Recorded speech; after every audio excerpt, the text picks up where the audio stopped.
Welcome, everybody, to another episode of Amplify Your Business. Today, I'm sitting down with Jay Downton. Jay is an entrepreneur here in Edmonton, and I just want to share his bio before we bring him on screen because it's a good one. This guy has done a lot of interesting things, and so I think you'll be interested to understand his backstory a little bit.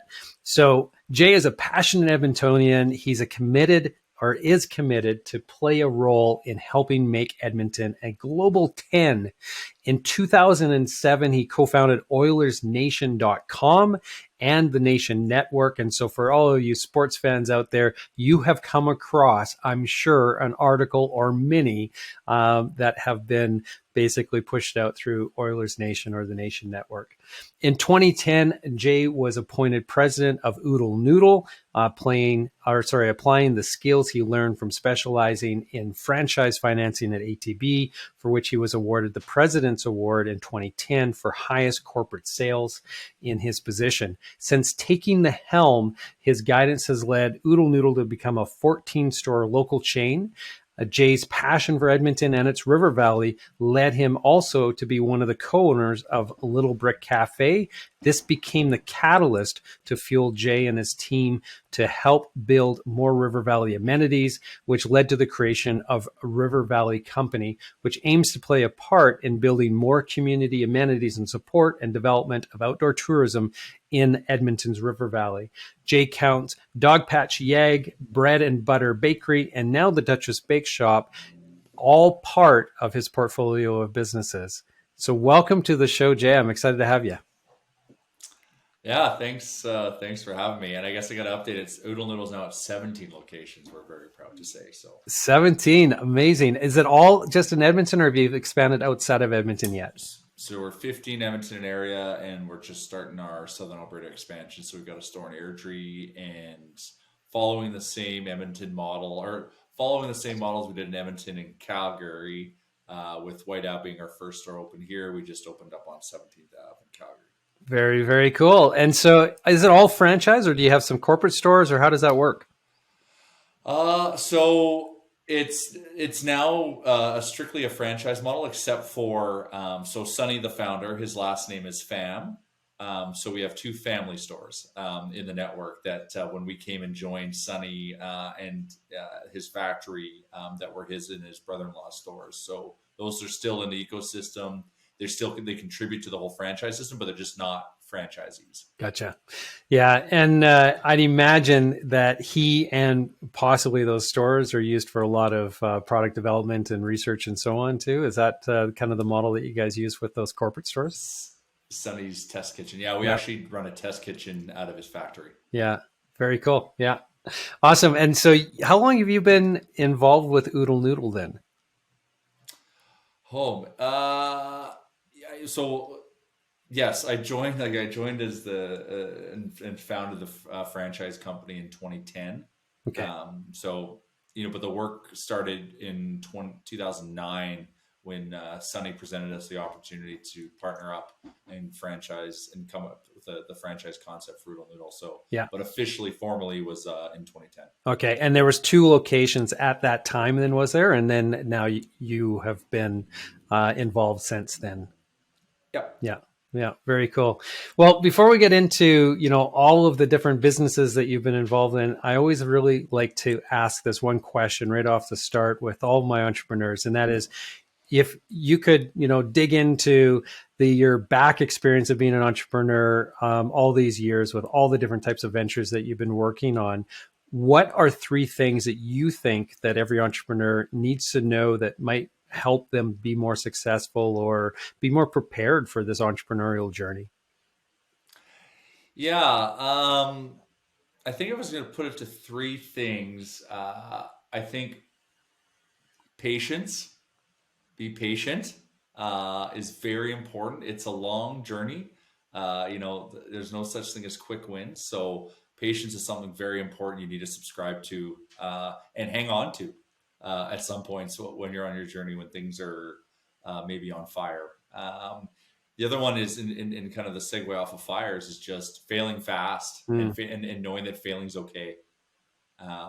And these are things that help build you and shape you going forward. If you can, and you should know that you can persevere through them. And then honestly, this one's for me is having like a basic knowledge of accounting. Mm. You know, I see it with other entrepreneurs, like not knowing their P&L or knowing what it means or not even wanting to look at it.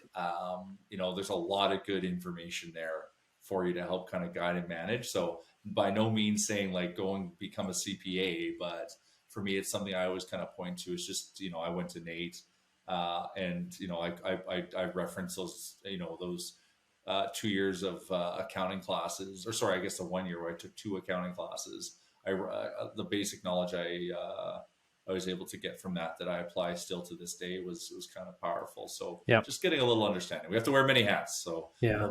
so for me, like that's when that was a tool I always kind of went back to. Yeah. Yeah. Knowing the numbers is so important, right? Because if you don't it's important. Yeah. It's important. Like Yeah.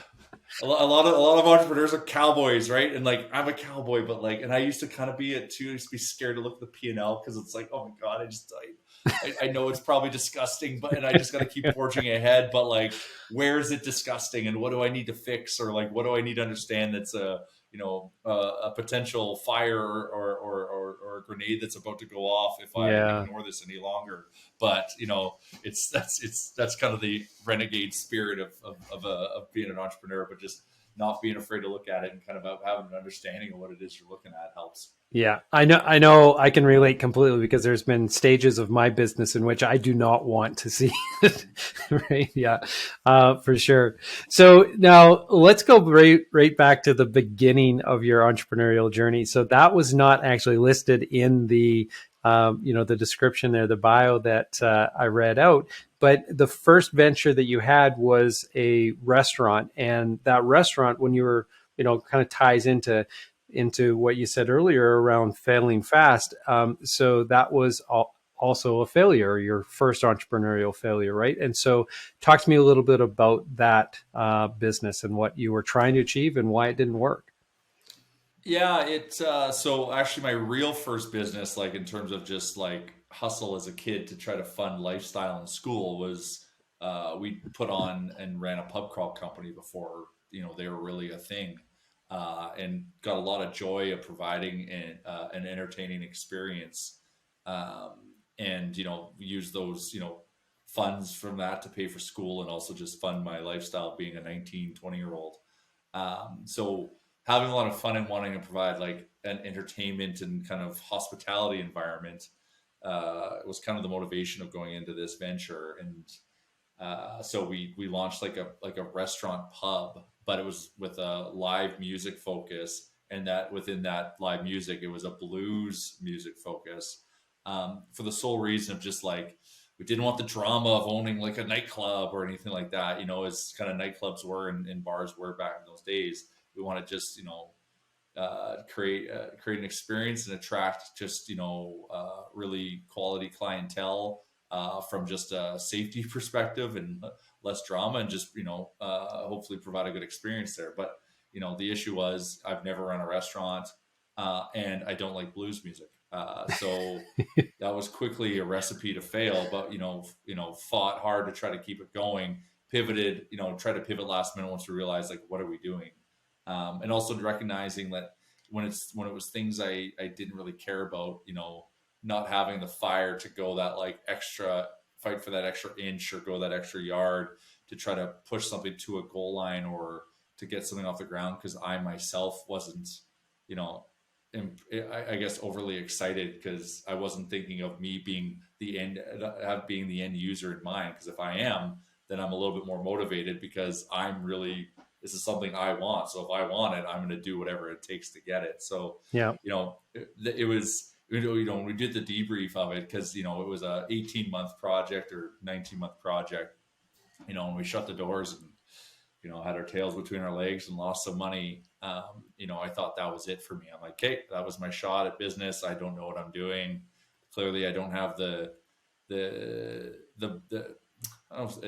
motivation to go and do the things that you need to do to get a business off the ground. But then, you know, you go through that mourning process, and you kind of like, you know, a month goes by, a couple months go by, and you're like, well, like, okay, let's maybe look back and really think about what this really was, and maybe why it didn't work, and maybe there is something you can learn from this to kind of go forward. And it was, you know, doing that kind of audit, it was just like, well, dude, you didn't even like what this was, so like, you set yourself up for failure right from the get-go. So like, what if it was something you liked? Like, go back to pub crawls. Like, when you did pub crawls, like, you're picking up the phone, you're doing all, you're hustling, you did all this work to try to get 100 people to buy tickets to come on a bus, like, and you're able to do it just by sheer brute force. So like, how come we weren't able to do it for this? And I'm like, well, it's because it wasn't, you know, it obviously did not resonate with me. And so I wasn't willing to go do that. And it's amazing how that disables you like that when it's not something you care about.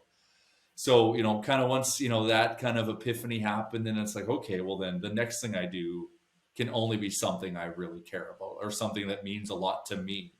And, you know, then me and my business partner kind of both had that same epiphany, and then started, you know, going back to the laboratory about what it is we can do. And, you know, that's where all roads led to, you know, the launch and start of Oilers Nation. Was just, it was the learnings from Blue Chicago, the never again, what can we take from it?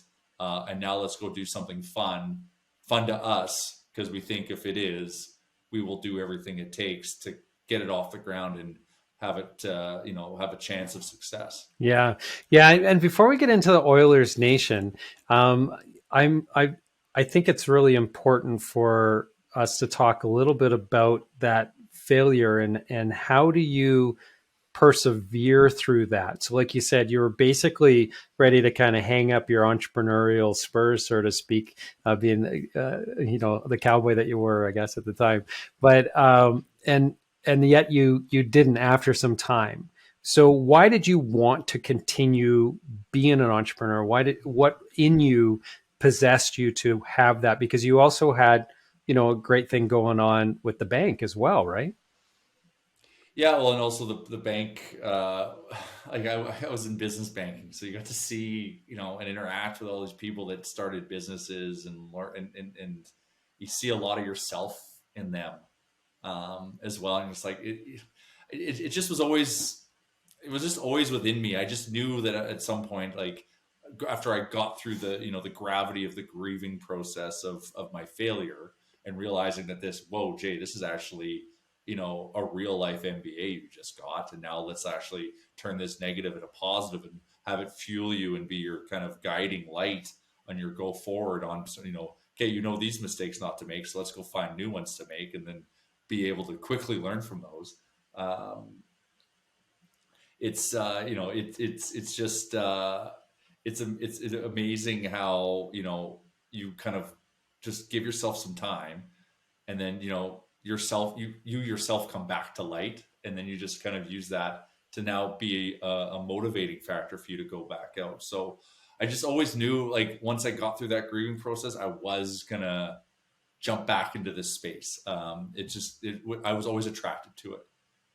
So it was just a matter of time, and I had to go through a process, because I did think it was going to be never again. Yeah.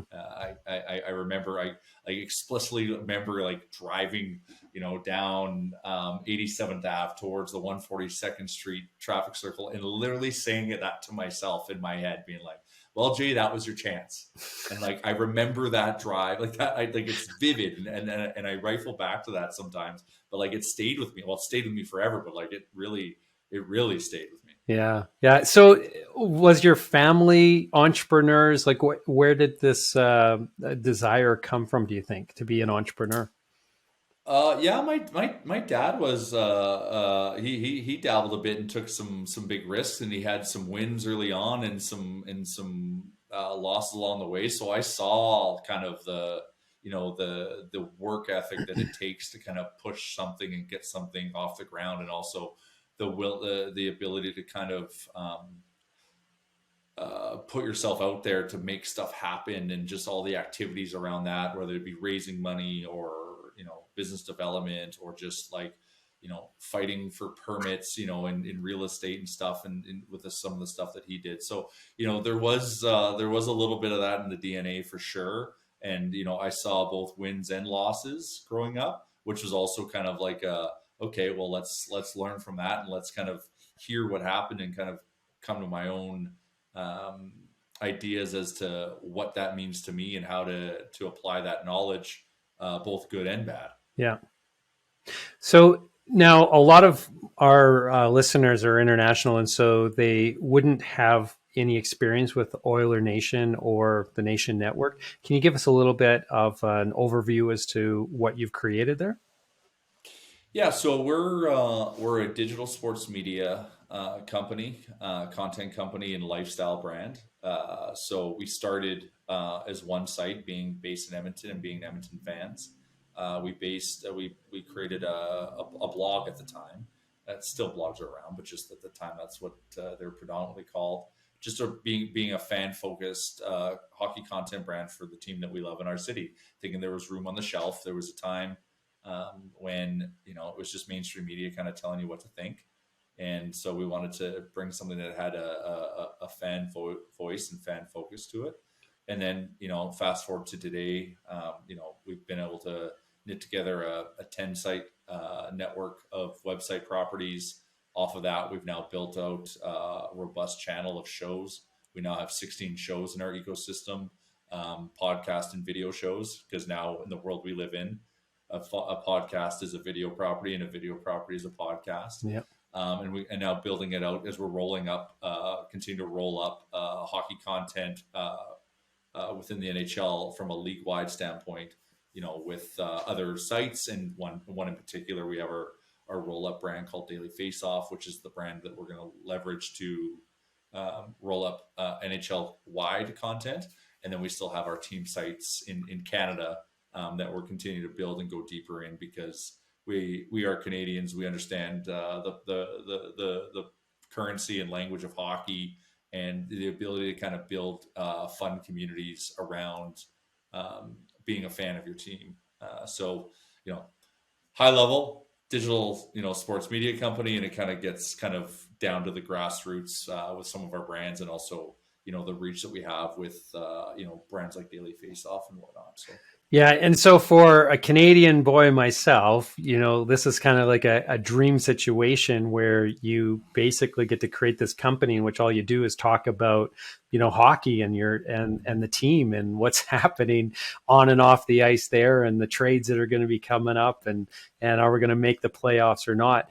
And so I know that that's where the passion came from when you were talking about trying to find something that you could infuse that passion that would force you to really take it as far as you possibly could and give every ounce of energy that you had in it.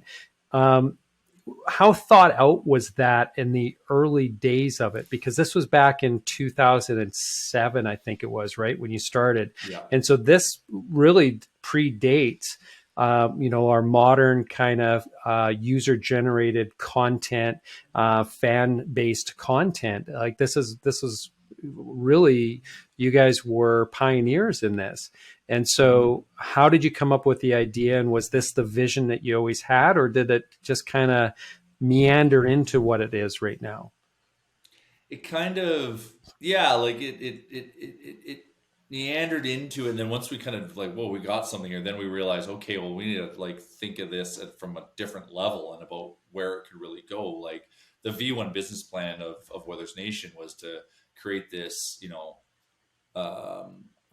fan focused like content site, which was article focused, and Twitter wasn't really around then, or was just coming to be a thing. Our Twitter was our comment section, and like create community in the comment section, like, engage with people there. Yeah. And then also maybe we thought we could do events where we brought the comment section into a room and watch the game together, and kind of like build out the elements from that, with, our success metric being, can this make my car payments? Can this buy me season tickets? And can it pay for a golf membership? If it does this, then this is a home run. Yeah. And what happened is, like, we started, and it took about,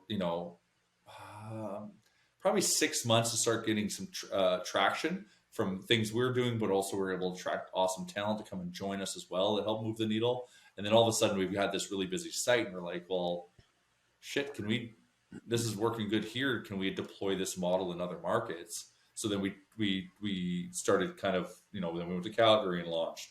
Then we went to Vancouver and launched. We went to Toronto and launched. And not physically launched, just launched from Edmonton, and then partnered up with, creators there to support those brands, and then still trying to get understanding of like, okay, like these sites are going okay, but they're not to the level of Oilers Nation. So like, what's the secret sauce of Oilers Nation, and how do we kind of find a way to scale that? And a lot of it was based on the fact that we're in Edmonton and we're Oilers fans, so we just care about this site more than the others. And then realize that, and then bring on people that help address our weaknesses there and bring that same passion to those brands. And then, start seeing a lot of success there. And then from there, that unlocks resources. And from those resources, we do acquisitions to bring in brands into the ecosystem that have large audience and community themselves, and kind of keep knitting together while we're also doing our kind of organic efforts to build out our audience and revenue from our team site brands that we had. So it kind of like, once we kind of saw that we can launch in other markets, and then once we realized what we're doing in Edmonton that unlocks that size and scale that we're able to unlock here, then we started to deploy those learnings to the other markets. And then, you use the momentum from that to, like I said, to fund acquisitions, to bring on other partnerships, and all that stuff to then, get us to where we are today, which is, we're a 10 site network. We're generating 30 million pages a month, and we're talking to 5 to 6 million users a month. Yeah. All off of something that started as an Oilers rant blog. Yeah, exactly. Yeah. And just to give a little bit more scope for people so they understand how substantial this business became, 6 months ago or so, have sold the company. And it's $15 million is what that sale price was. And so I know you're still intimately involved with it and will continue to be so. But just so everybody has an understanding as to what has been growing here. And I'm really curious, like in those early days when you were thinking, like if I could just have it cover off some of those expenses and get those season tickets and so on. I mean, obviously you're able to get to that point. How long did it take you to get to there? And then from there, how did you ever envision it ever being, what it is today? So yeah, how long did it take you to get to the place where you got your season tickets paid for? Season tickets actually took a little bit longer than planned, just because they got so expensive. We got them. I think we got our season tickets by year 4 or 5. But it was also at that same time, it was in 2011, I retired from the bank. I do call it a retirement party. So retired from, just employed life to now entrepreneurial life. Yep. So it was in 2011 that I did that. So we built the nation, and the Noodle was just kind of starting to when I say take off, now start operations, which, allowed me the resources to not require my 9 to 5, which was a bigger goal than actually getting season tickets. So we brought those in after the fact. We just reprioritized things. The fact that, I used to have to sneak off for lunches for sales calls, or sneak around, like doing all the juggling around a 9 to 5. I won that award in 2010, and in April 2011, I left. So in April 2010, I won that award at the ATP. Also got Oodle Noodle Franchise Corp off the ground, and our first franchise open. And Oilers Nation was like in its almost third year of operation. Yeah, you were wearing a lot of hats. Yeah, it was a crazy year. Yeah. So you might not have been a repeat if you would have stuck around for that award, because you were probably distracted a little bit over at the bank. I didn't even. The funny thing is about that award, as I didn't even. There's a ceremony that you get invited to that's at the Banff Springs. Yeah. At Lake Louise, at Chateau Lake Louise, and I didn't go.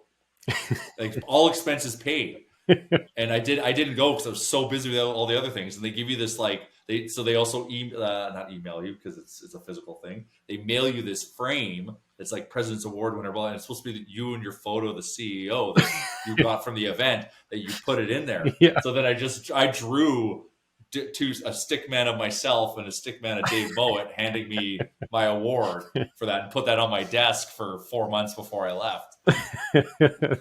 Too funny. And talking about funny stories, I just love the story about the early days. And it kind of is that, oftentimes as business people, we have to kind of fake it to make it sometimes in the early stages of our business. You literally faked it before you guys made it, in terms of the creation of all these pseudonyms that you were basically having conversations with, to make it seem like there was activity within the comment section, right? So tell us a little bit about what you guys were doing there too. Well, a lot of people might think you launch a website and all of a sudden people show up to it. I can prove you that is not the case. Yeah. You launch Oilers Nation and then you go check the analytics and there is 0 people on site. So it's not just, build a website and they will come. So when we, in the, early days of that, we wanted to create the illusion of community and the illusion of traffic. So if someone did find us, they'd be like, oh, wow, okay, well, here's this article. Oh my God, there's 30 comments on this. Oh, like, let's see what's going on. So there was 3 of us that would write under, 4 or 5 different pseudonyms. And we would just we'd start a game day thread or a game thread and just like live chat each other. This is like the original Twitter, and just post comments and interact with each other. Just so if someone came to the site and saw the article and saw the comment section, they would be like, oh, okay, well, this site's legit. It's busy. Look at all these comments. Yeah. And, so we did that. And it would just be the 3 of us for like, I don't know, 3 months.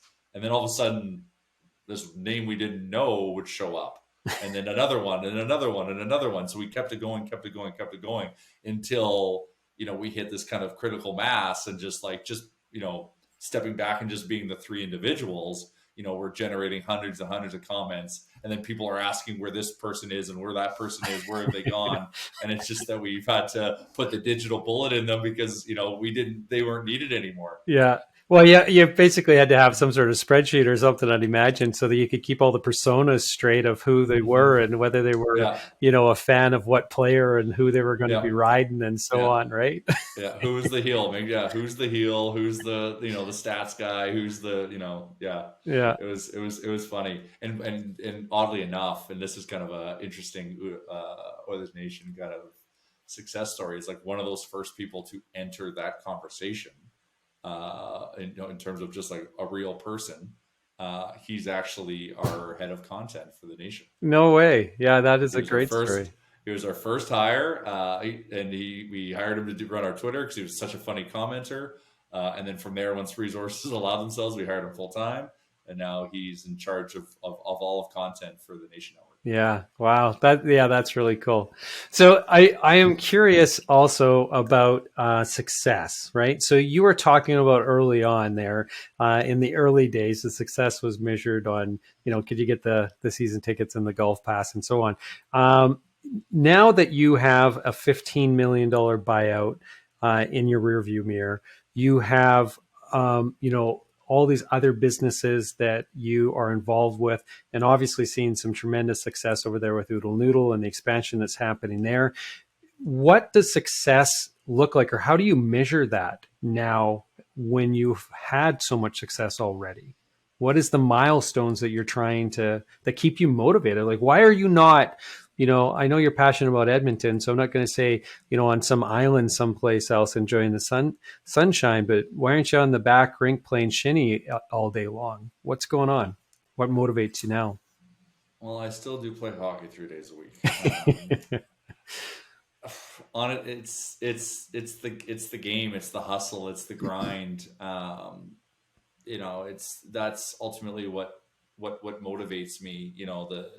The nation sale is just a milestone event, and it does not affect kind of who I am and kind of how I want to be. I'm still like I'm passionate about all the things that we do and we've done, and just because we've had a liquidity event, and sure, there's some financial comfort there now, which is, also nice, because there was a lot of uncomfortable days, right? So just to kind of sit back and tuck away and, keep hustling and grinding on the other things. Like, it doesn't, it's, yes, we build things to sell, but it's not what, it's not what's going to slow me down, and we're not going to get complacent because of it. Because, I've made bets, and I've put my name, and attached it to other things. And, I'm very prideful of, the things that we do. And then once again, like, I love the things that we do. So I want to see them to the same, milestone event that we took the nation to, or have them be longstanding Edmonton businesses. Like, it depends on what it is. Like, this is how I'm geared. I'm just going to keep kind of grinding and hustling. I know I'm kind of set a timeline internally in terms of, like, when do I slow down and kind of pull myself out of ops. And, like, I'm slowly been doing that and kind of sitting more in, I hate to say the term, but like a visionary role, like Yep. and kind of drive, like, the brand stuff and the high level relationship stuff, which is also very important and an effective use of my time. Start kind of, like, winding myself less and less out of operations. And you also need that to scale. So I'm, slowly working on that, but it's not stopping me getting up in the morning and continuing to grow what we're doing, find more opportunities. Like, that's the stuff that fills my cup. It gets the juices going. It motivates me to do stuff. And then maybe at some point a little bit later on, I'll start taking a little bit more time off to maybe recharge, which, as I get older, probably is a good thing. Well, especially with the kids right now that they're coming along. So yeah, that changes things. Now, I'm also curious, when you have seen, in a relatively short period of time. I mean, it's definitely not an overnight success, Oilers nation, but I mean, it's still, in the grand scheme of things, a pretty narrow window of time. So you've seen some really great success there.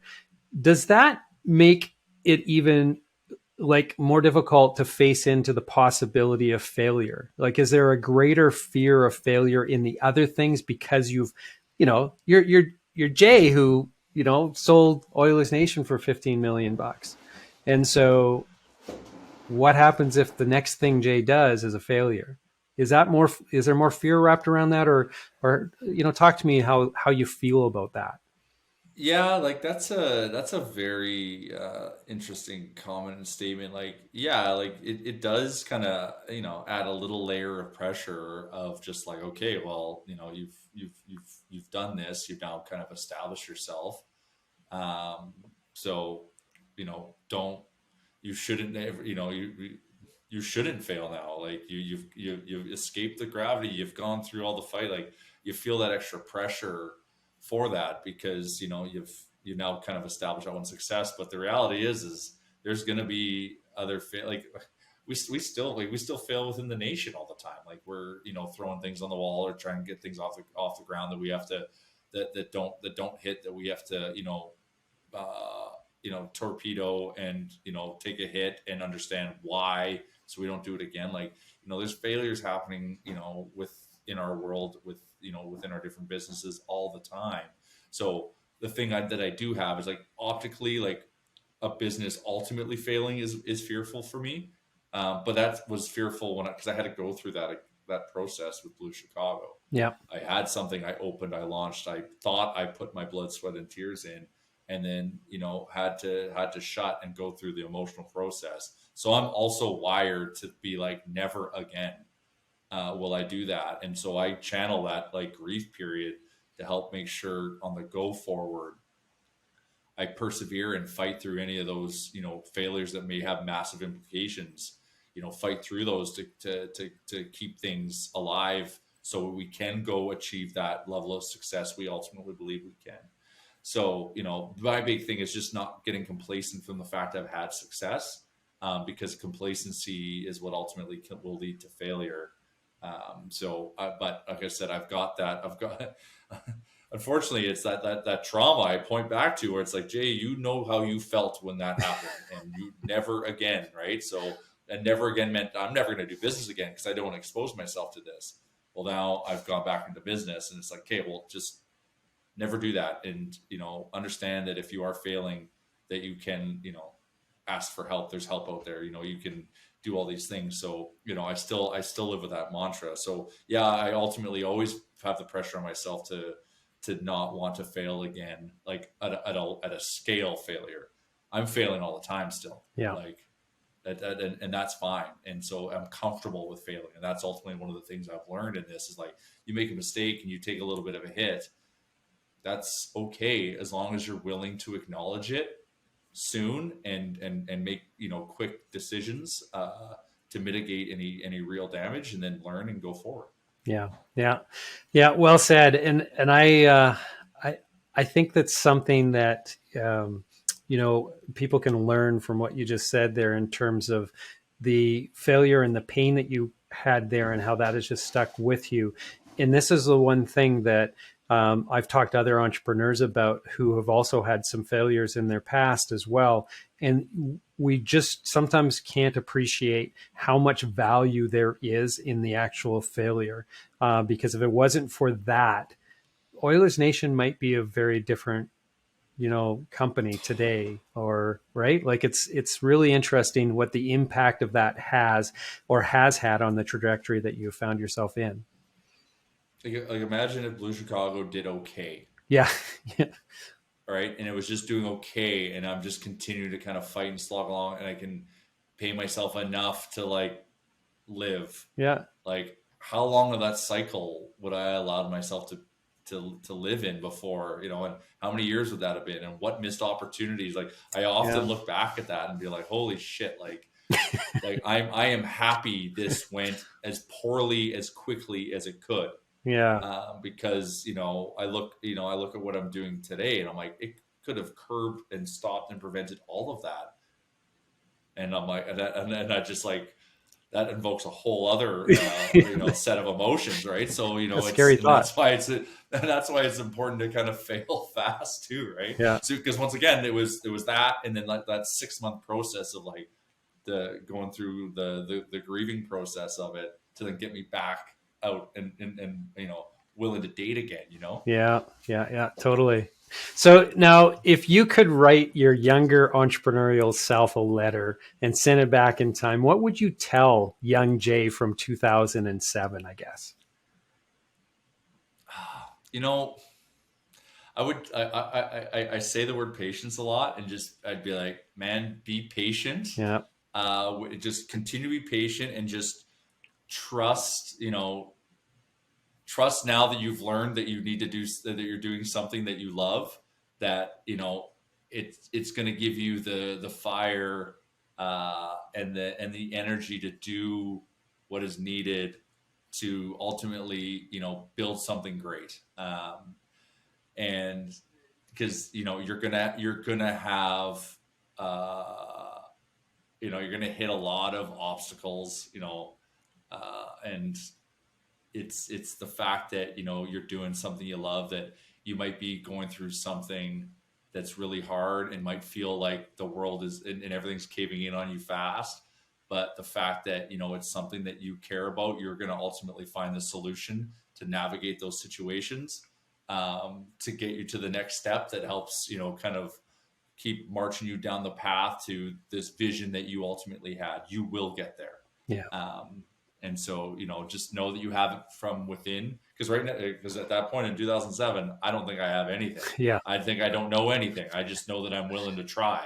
And that was ultimately the leap in entrepreneurship, but just patience, and like the things and the decisions that you're doing are, ultimately going to be good. And they're just going to take time for them to fully get traction and unlock the goals that you're ultimately setting for yourself, or the vision that you have for yourself for what you're building. So I know it's kind of long-winded, but just, you asked that question, and it's just a flashback goes, right? And I just kind of thinking about certain circumstances where, you're sitting back and be like, why am I doing this? This isn't working. Like it's it's this crazy issue. But then like, now when I look back, like, it wasn't that crazy. And like, you came, and you look how you dealt with it and how you navigated it, and got through it. Like, you had the tools. Yeah. And it was ultimately, it wasn't necessarily the tools, it's just the willingness to do the work.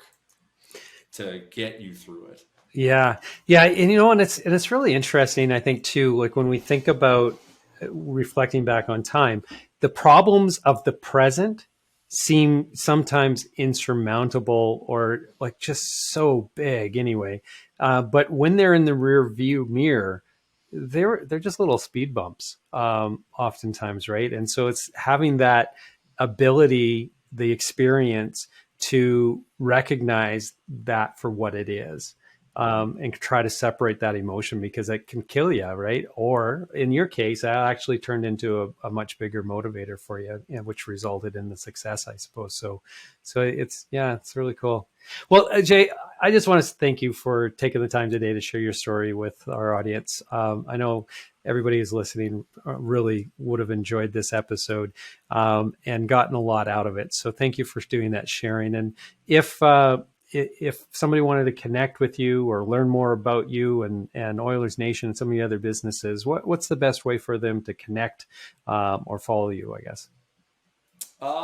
So LinkedIn, I used to be really, really good at LinkedIn, but now I've been getting so busy. The pandemic was such a content creation savant. Um, LinkedIn's a good spot for me because if I'm not creating my own stuff, I'm sharing what our brands are doing, at least at a minimum. Yep. So you can see what we're up to. You can follow me on social media, but you're just going to see pictures of my daughter and me ranting about the Oilers. So I don't know if that's you're going to get any value from those. Those are my outlets. So yeah, follow me on LinkedIn, and you'll see kind of what I'm up to. And Dad, don't be afraid to reach out. You'll be shocked with people who actually shoot their shot and ask me questions. The meetings I'll take. Yeah. Awesome. Well, thank you for that. And thank you for being such a champion also of Edmonton. We didn't get into that part of the passion equation that you have, but for those who are listening, there isn't a guy who's a bigger Edmonton booster, and supporter of just all things Edmonton than this guy right here. So thank you for really wearing your heart for the city on your sleeve and doing all the things to try to make Edmonton a better place for everybody. And thank you again for the time today. And for those of you who are listening and you enjoyed this episode, you can check out our archives over at amplifyyourbusiness.ca. And you can also find us on all of the major podcasting platforms, just searching Amplify Your Business, and we will pop up. Until next time, everybody have a prosperous day. And thank you again, Jay. I really appreciate it.